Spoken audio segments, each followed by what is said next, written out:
Hi everyone, my name is PK, and here I have Clarence Chuah, who has amassed a property portfolio of $8 million and with an LVR of around 50%. So that's pretty terrific going. He's got 9 properties now. He started actually when I first bought my first property, which is 2011, as a graduate, fresh out of uni. I think we're the same. We must be the same age, Clarence. I'm not sure. But I can't take credit for his entire portfolio, but he is a client of the Property Investment Accelerator. He's an IT professional based in Perth. And look, I think this is going to be an amazing episode because it's not so often we get to go in the mind and in the mindset of someone who's achieved so much at such a young age, especially around your mindset, especially around your strategy, especially around why you started this, huge feat in the first place and how you progress step by step by step. It's like I was saying to you before, Clarence, it's a remarkable achievement. And everyone who's watching or listening, I think like, genuinely, we're gonna try to unpack this as much as possible to bring you a ton of value, so stick around right to the end. And Clarence, man, yeah, I mean, I don't know what to say. Big congratulations, and I'm super happy for you. Thank you, PK, and thanks for having me on the podcast as well. Welcome to the Oz Property Investment Mastery Podcast. My name's PK, and I help busy people build passive income by buying top 5% growth and cash flow property and build a portfolio using data without wasting months doing research, spending weekends at inspection or catching flights, or dropping $10,000 to $20,000 on buyer's agents every single time. So if you're confused, lack confidence, and just overwhelmed with all the information and marketing misinformation available online and don't know where to start, then this show is for you. I was really happy to receive your email recently because you went on holiday. And I think this is what it's all about. You've got a growing family, you went on like a 5, 6 week holiday, you've got this property portfolio. So it's a really well balanced life and lifestyle that you've built for yourself. When you left uni, or perhaps when you first started working, did you always think or want this kind of life situation in the next 14 years or 15 years? Or did you feel that you would accumulate a property portfolio like this? Or how did you start? To be honest, property has probably never been my first priority. I was always big in investment, like passive incomes, right? Um, so I was so my background is in IT, but I love passive income, right? So I trade. I used to trade stocks. I trade crypto. I invest in ETFs. I invest in pretty much everything that you can think of. But property has, for me, the journey of investing in property is probably by accident in a way. I bought my first property when I was 2011. 6 months into my first job, my mom told me, "Hey, you can't always rent. You gotta get your own first property." And that's where I bought my first townhouse in Perth, and I lived there for about a year or two before I moved on to my next property. Right, right. And it, and is it true that you bought a bunch of properties very quickly? And is that how you were able to scale your portfolio very fast? Because of course, 2011 to, let's say 2013 was a pretty golden year for Perth, or golden years for Perth. Yeah, I would say yes and no. So I remember when I purchased my first in 2011, and I think couple years down the road, I actually looked at the value, and it actually went downhill, real pretty bad. Oh, I don't know what happened then. So the first property that I bought was about with 402K. And then I think a couple of years in, when I looked at it, the value actually went down to, when I got a valuation done, it actually went down to like 320 or something like that. So, at that stage, I wasn't really into property investment. So to me, that really didn't really matter because the value went down. All I wanted to do was just a place to live. Um, then after that, I think in 2013, I bought my second PPOR, Mhm. and I was like, hey, okay, do I sell my first place? I was like, why not just rent it out? Doesn't matter. Get some passive income, and then moved into my second place, which I lived for about a couple of years as well. Mm. Probably around 7, 8 years. Yeah, I lived there about 7, 8 years. But in between, I did purchase a few investment properties. Right, right. Yeah. A- And what kind of, you kind of course you bought your first one to live, but it went down in value. Was there something that convinced you, maybe convinced is the wrong word, but is there something that spurred you to start buying investment properties? Because obviously you're an intelligent person, you've been doing things in other asset classes as well. It goes back to I wanted passive income, Yeah. so I trade in crypto, which is really nice stock and stuff. But I wanted something that I didn't have to spend so much time into it. I just wanted something that I would buy, rent it out, and you don't worry for the next year. Right. That was the mindset that I had. Yeah, which led me to the next property and the next property and the next property. Yeah. Right. And has that been your experience? I'm asking a bit of a cheeky question here, but has that been your experience where you have bought properties and then you don't have to worry about it, and it's like zero stress, zero headache, and it's just passive income. Like maybe that has been your experience. I don't know. The first few properties were yeah, I would say yes for the first few properties. But the last few, yeah, generally there is a bit of a maintenance that you have to do. Hey, just for example, just during a Christmas week, I had an aircon broke down, the hot water system, and the fridge all in the same week. So I was like, okay, so it's actually not that hands off.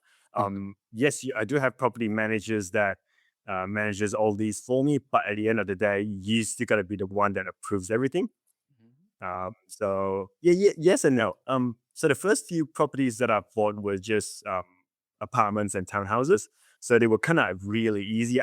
There was not many maintenance and stuff. But the last few that I bought were houses, and in a way, it came with a bit more maintenance. And the places that I purchased, and the last three properties that I purchased were slightly older. I think they're about 20 odd years old. So it Mhm. came with its own slight minor problems. Right, right. I don't know if I've met many people who have been so um passionate about passive income to start with. Normally people will want to build wealth, like net worth or net assets. And then, you hit an age, maybe it's 30, maybe it's 35, 40, where you start to realize, okay, well, all of this net wealth is great, but if I lose my job, if I can no longer work again, then it doesn't really translate into a lifestyle. It's kind of like numbers in the bank. I mean, why, maybe the question is why? Why were you so interested in passive income? Because I think most young people, maybe myself included, you know, I think I was of the similar opinion. I was like, I just want to be a millionaire. It's very materialistic type goals. But this concept of passive income didn't really strike me until a bit later. Was it a cultural thing, or was it something your parents taught you, or something you learnt in books, or what drove you towards obviously being this ambitious about it? Um, I I like to talk to a lot of people, right? I've got mentors in life. One of them told me early on in my career was, if you don't find a way to make money while you sleep, you will work till you die.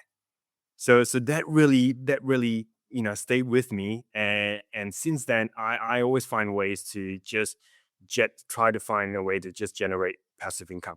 Be like, for example, I work, I started off my career, I worked 9 to 5, like full-time job, but at the side I actually did some side hustle. being one of my favorite, and I still do it at some in some ways, reselling sneakers. You Oh, know, wow. Okay. yeah, that's actually a big passion of mine. A lot of them started with reselling sneakers.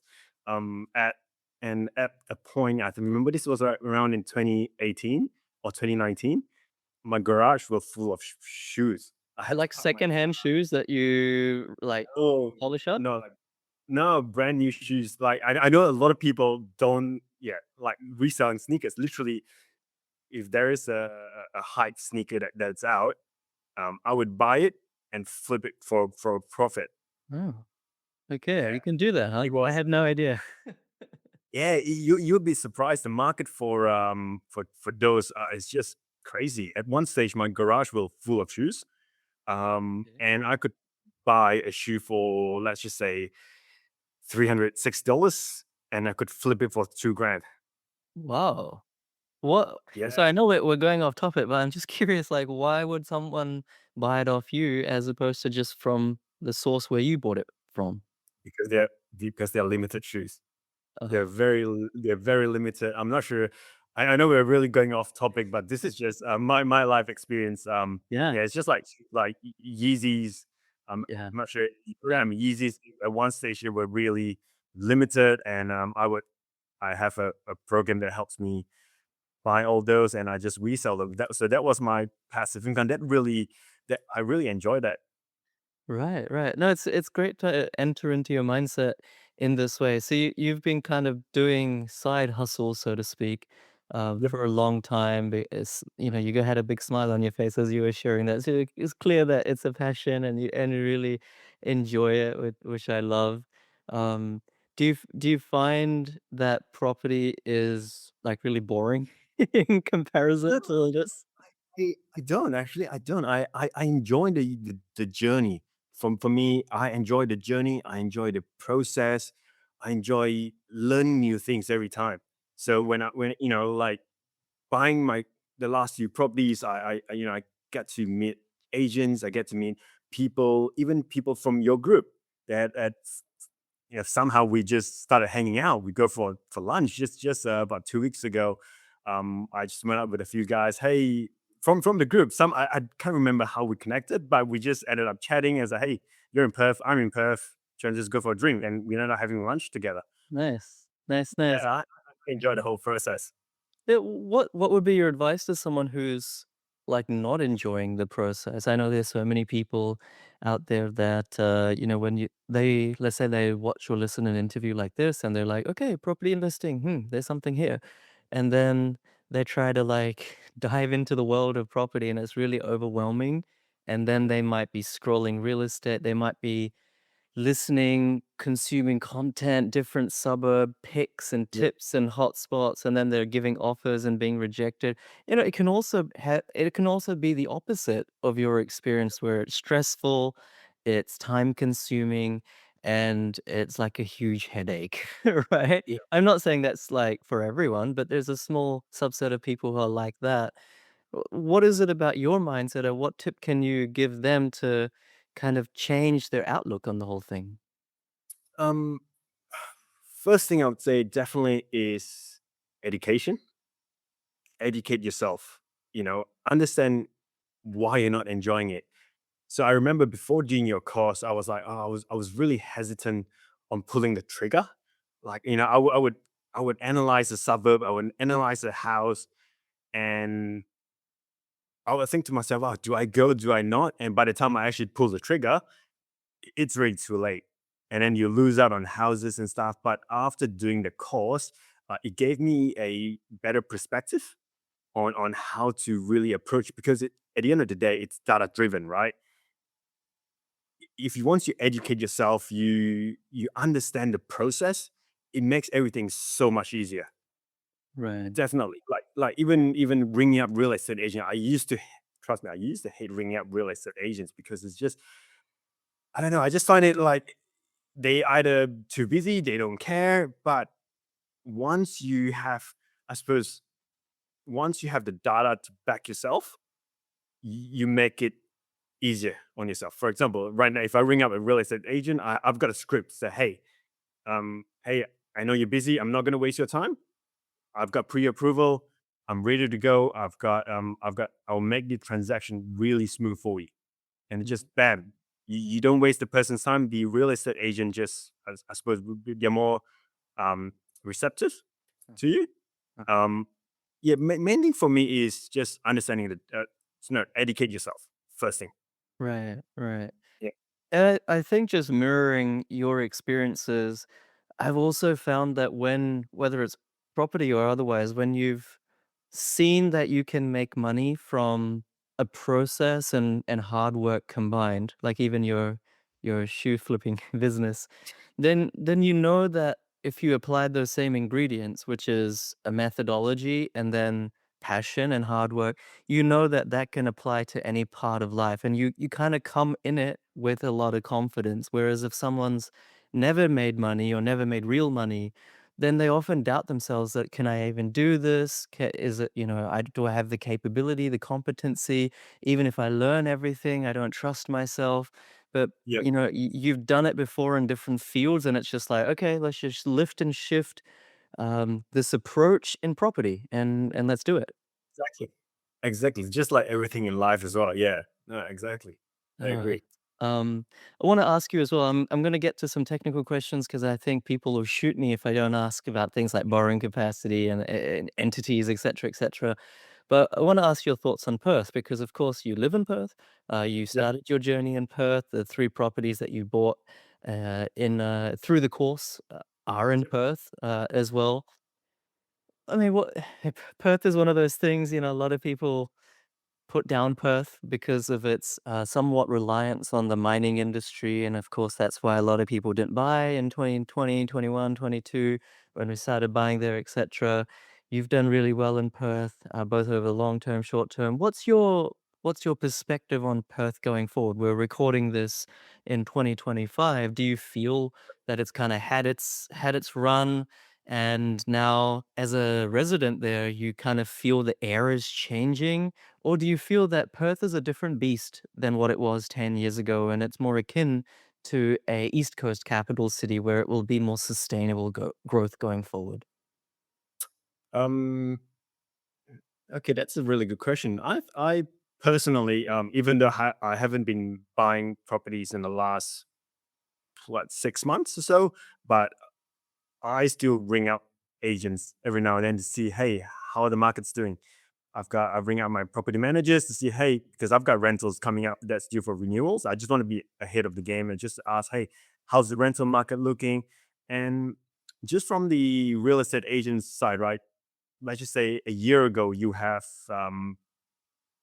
if you list a property, you have 50 inquiries, and on the 15 inquiries, you probably get 30 offers. Right now, it's still so. The last time I spoke to an agent was probably like a month and a half ago. An agent told me that we still have probably 20, 30 inquiries and still offers. So you probably the market is still going pretty okay in Perth. If something's listed, it will still go instead of a week. You'll probably take 2 weeks, but there is still demand in there. So personally, I feel that Perth is still there's still some growth in it in the next 12 to 24 months. And in the rental market, I think the rental market is still really hard. I'm part of a Facebook group, and every every day I scroll, I see people looking for rental. There's still people struggling to find good rentals. So yeah, for personally, overall, I feel that there's still some growth in Perth. Um, over the next, yeah, I'll say 12 months at least, there will still be growth. Right, right. No, no, what it won't be a 2023, 2024 growth, but there will still be some growth there. Right, right. The demand versus supply imbalance is still not at equilibrium. It's going No, towards equilibrium, but it's still a long way away from being a flat market like it used to be. yeah, definitely. Right. Um, that's amazing. I want to ask a question that just popped up in my head right now. Not, I mean, I can say from my experience, but I'd like to hear from you. You've got nine properties. How long do you spend managing this portfolio on a, let's say, monthly basis? I think some people prefer stock investing. Yep. ASX and property has performed basically identical, since the Great Depression in Yep. Australia. The difference, of course, being leverage for real estate. But a lot of people say, "Oh, tenants, who wants tenants?" Like, there's only headaches, maintenance issues. You talked the air conditioning unit going bust over Christmas.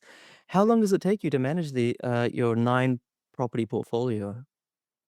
Um, just let me think. Not much really, to be honest. So out of the 9 properties, 5 of them is managed by a property manager. Right. 3 of them I manage them myself. Because I actually know the tenant from years ago. Funny story, which I'll dive into later. But no, I don't really spend much time at all. Yes, there's gonna be maintenance issues here and there. Um, but I would say maybe couple hours a month, maybe. Yeah, that not much at all. It's the only time I really look into things is when lease renewals come up. So I have lease renewals coming up in May, June, July, September. Yeah, so there's really not much. You build a team around you. You have a good property manager. They pretty much manage everything. I give them autonomy. Hey, if the value is below $200, just get it fixed. You don't have to let me know. You just fix it. But if anything more than that, just let me know, and we'll just go ahead with repair. Right. I think that's very similar to me, like 13 properties. I think mine's about 2.5 maybe hours as well. It's sometimes unbelievable. People will just say, "Oh, look, PK, you got to say that," but it's good to have you verify it because that's really the case. It kind of sucks sometimes, I have to admit, in a way that like if something goes wrong, I know the property manager has used a handyman or a tradesperson that is probably overcharged. Yeah, And I think because of that, I'm probably paying 20% premium on yeah, most jobs. But for me, it's like, okay, in the context of everything, not having to worry about it, not having to think, not having to make phone calls, quotes. I'm okay to pay a bit of a premium because I know how much rent I'm getting. I know how much these things are going up every year. I feel it's yeah, maybe I'm getting ripped off a little bit, but it's kind of like it's like cost of doing business almost. Especially because I'm like super not handy. So yeah, yeah, I don't want to challenge people who know more than me about what they're doing from a reno or maintenance perspective. yeah. Um how about borrowing capacity? This is when I post a question on the Facebook group, what's holding you back from growing your portfolio? Number one answer is always borrowing capacity. Yep. $9 million worth of property, 9 properties, $8 million worth of properties you've got. It's you must have learnt a thing or two about how to increase your serviceability, how to manage mortgage brokers, how to manage banks, lending. What's been your learnings or strategy when it comes to borrowing capacity and lending? Borrowing capacity and lending. That's a very good question because touch root. I have actually never till now. I haven't had any issues with borrowing capacity. I don't use a trust or anything like that. It's just between myself, my wife, and myself. Um, yeah, we've never. So I've got a really good mortgage broker. She's helped me through the last 5, 6 purchases. She knows what I can and what I can't borrow. Um, the main thing is I sat down with her. This was probably around 3 years ago, just to say, hey, this is what I want to do in the next couple of years. How do I get there? And she told me if you every time I purchase a property, I'll ask her, hey, after this property, what's my next borrowing capacity? And she'll work it out for me. And in terms of my rental income, my what do you call it, my own salary, my wife's salary, we end up we funny enough, we always have capacity for the next one. I might tap out in another property or so, but I'll be honest, I'll probably figure it out then. Okay, That- okay. Well, you're in an enviable situation then. I definitely know I tapped out a few times and then had to start being a little bit more creative. So, yeah, your Sorry, budget. I did tap out at some stage. I did tap out. So we went to the first tier banks, and I think this was at my my sixth property. I tapped out in the first tier. So none of the first tier would borrow me anymore. So in order to increase my borrowing capacity, I had to go to the second and third tier lenders. And that's where it opened up more opportunity for me. Yeah, and sorry, now I remember. Yeah, the last I think last 3 or so, I had to use a second tier lender. Right, right. And I'm exactly the same. Yeah, I had to go to First Mac. I remember asking my mortgage Yes. broker, like, First Mac, I never heard of it. Like, what's the risk of going to this like small lender? And he was like, there's like no risk because you're not giving them your money. They're giving their money to you. And of course, they're Exactly. backed and everything like that. But I was like, oh, no brainer. Let's do it. Yeah, no, it's no, same here. I've never heard of First Mac or even another one that I was told was Liberty. Mm-hmm.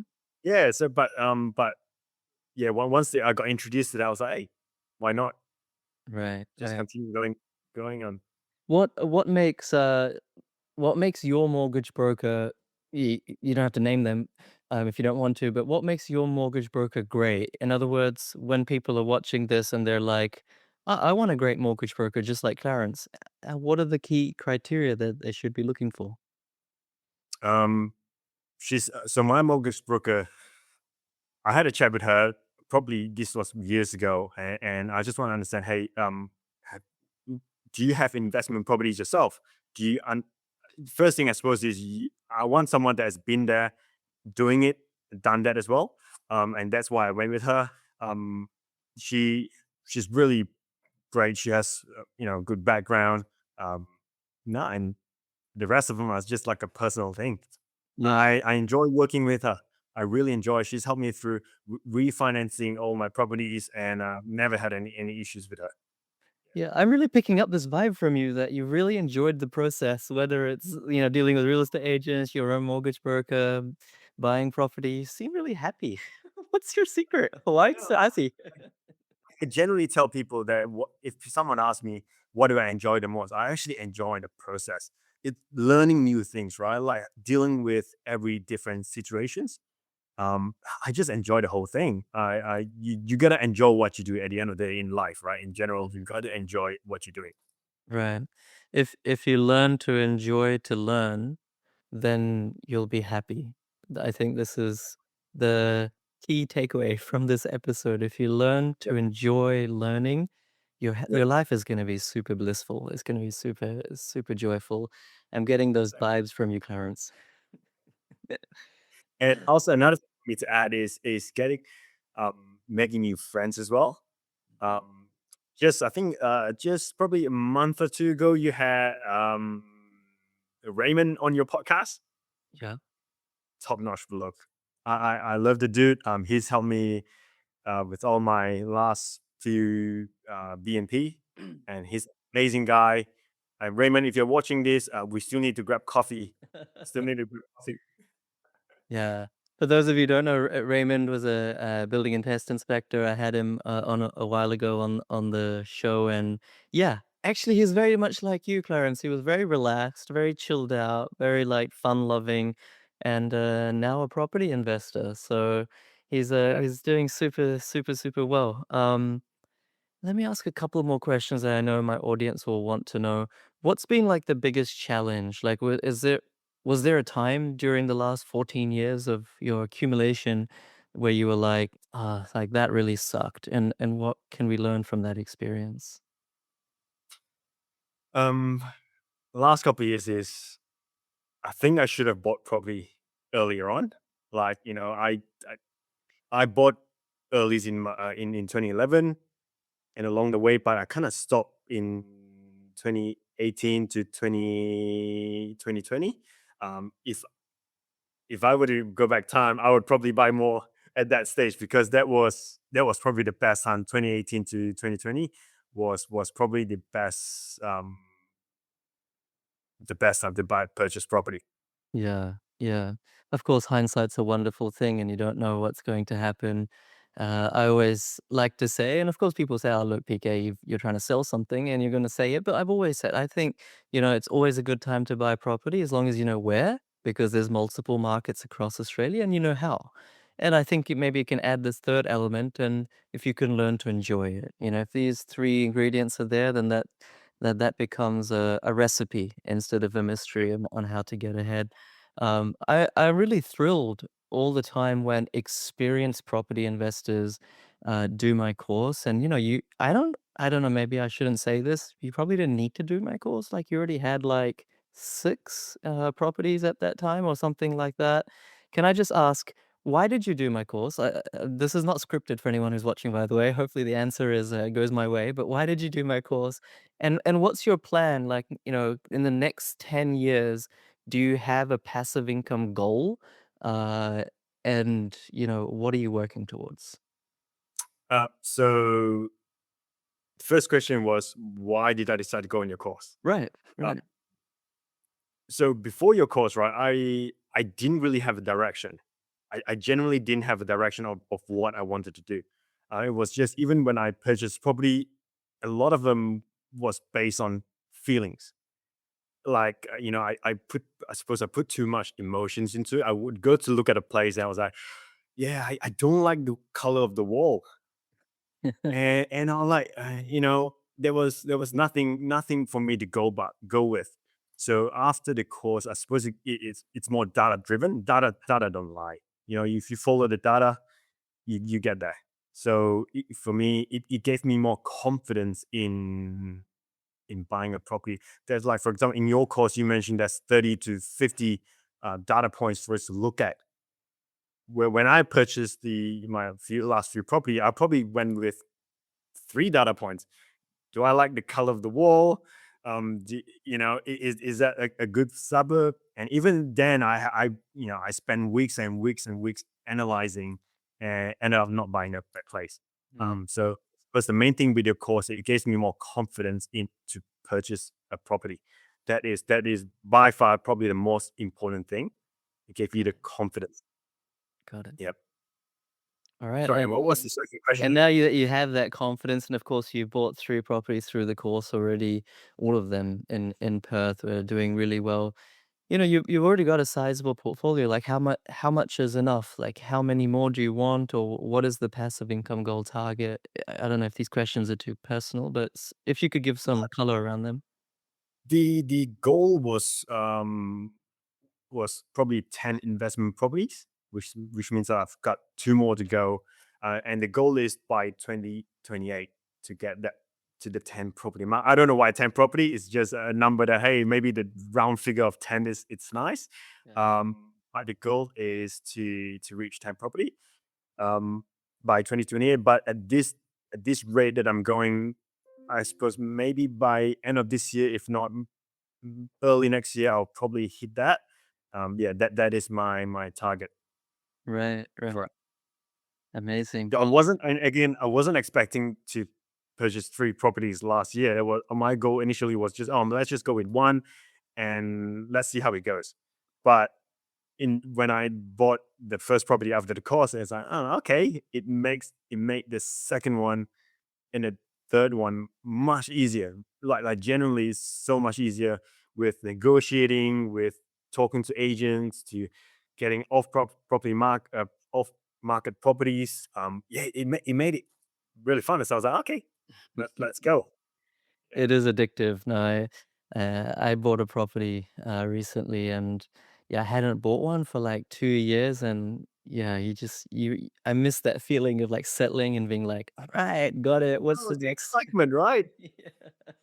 Yeah, it's just I don't know. It's just adrenaline that it gives you. Hey, when I purchased the first property after your course, I was like, oh, geez, this is so, like, you're buying with confidence. You're not buying in doubt. You know, previously before the course, when I purchased any property, I was like, oh shit, did I make the right choice? Did I make the wrong choice? I don't know. There's nothing to validate me. But after that, I gave me more confidence, and the next one just makes it so much easier. Right, right. I'm really happy for you. I mean, there's that saying that we come into the world with nothing, we leave the world with nothing. So why not enjoy the process? You know, why not enjoy the journey and not just hang out for the end game? And it seems like that's, of course, you're building generational wealth for your kids, but you're also really enjoying the journey, which is actually really inspirational. And I hope that's rubbing off onto everyone and me as well. Um, Clarence, is there any question that I haven't asked you, or is there anything like you'd like to say, or any advice or thoughts before we wrap it up? Um, yeah, no, really. Goes back to it first. I suppose the main thing is educate yourself. You've got to educate yourself with or without the course. There's plenty of like free YouTube videos. I started off watching your YouTube videos, like your free YouTube videos, and to be honest, I've never been a big fan of courses. Yours is the first course I've ever purchased in Oh, my life. Yeah, so I always thought, there's a lot of information out there that is free, right? You don't have to do the course, but doing the course just expedited everything. yeah. Honestly expedited everything. And I was going, and I was like I mentioned to you just before we started recording, I had a 9 months old, so I had to make sure I did it, really fast before my wife went on maternity leave. But yeah, just educate yourself, and yeah, and you should be all good to go. Brilliant, brilliant advice. Start with free education and from a diverse set of sources. And then as your knowledge bank enriches and gets better, then you can figure out who's who in the zoo. And then if you, like you were saying, Clarence, if you want to do things right with a set methodology that's worked before, expedite things, get that fire in your belly, become addicted to property, then maybe a course like mine, let's see, is something that is appropriate. But congratulations, Clarence. Very, very happy for you and your family. I'm exceedingly joyful every time someone builds a portfolio of any size, but of your size, nine properties, 8 million dollar portfolio, 50% leverage. That's the thing. It's not like, after 14 years, it's still leveraged at 88% or 90%, 90%. You've got genuine wealth in that beast. So I'm really, really happy for you and congratulations for everything that you've achieved. Thank you, PK. One last thing, if you don't mind me adding, is one probably the main tip I would give everyone is surround yourself with like-minded people. Join a group. Just get to surround yourself with people that wants to grow. It's not just in property, but everything in life. Y- once you're in there, um, it just makes it easier for you to grow. So main thing is surround yourself with people with the same mindset. Right. Yeah, it's great advice. Association rubs off. Association is the key to life. If you want to improve in any facet of life, find people who are better than you at that thing and just hang out with them, and Yep. so Yep. like, you'll naturally be pulled up. Even if you don't want to be pulled up, there's a way in which your psychology will say, "Okay, I want to do a bit better in here," and you'll naturally get better. So I think that's almost like your best piece of advice on the episode. Thank you so much, Clarence, and thank you everyone for watching or listening. There's more than 200 of these client interviews on the client results playlist on YouTube. But like I always say, I don't, for me, it's not to say do my course or not do my course, but at least watch these recordings, watch these episodes, because, like we just said, by hearing from people like Clarence, you'll become inspired, you'll become educated, and it's remarkable what you can achieve when you have those two things infused in your mindset. Hit the subscribe button, hit the like button, share it with someone who doesn't believe in property or needs this right now. And once again, thank you so much, Clarence. Thank you, PK.